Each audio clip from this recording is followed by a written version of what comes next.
কখনো মুসলমানের রক্ত ঝরাতে পারে না। আমার কাছে এক হিন্দুস্তান থেকে, ইন্ডিয়া থেকে এক হিন্দু বাবা ফোন দিয়ে বলছে, শেখ আপনার আলোচনা সবসময় শুনি, আপনি কখনই কারো কোনো ব্যাপারে সমালোচনা করেন না। আমি বললাম সমালোচনা কি করব, আমার নিজের গুনায় ভরপুর, আমি আরেকজনে কি দোষ দিব? আমরা সবাই পাপী, নিজের পাপের বাটখারা দিয়ে অন্যের পাপ মাপি, ঠিক না? এক আঙ্গুল তার দিকে দেখালে তো 4 আঙ্গুল আল্লাহ আমার দিকে করে রেখেছে।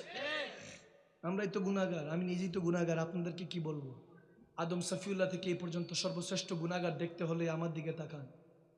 সবচেয়ে বড় নিকৃষ্ট গুনাহগার, আমার থেকে বড় গুনাহগার হয়তো বা আল্লাহ কখনো পাঠান নাই। আল্লাহ এর থেকে বড় গুনাহগার হয়তো বা পাঠান নাই। কিন্তু যদি বলেন হুজুর একজন মুমিনকে দেখতে চাই, উম্মতকে দেখতে চাই, তাহলে আমার দিকে তাকান।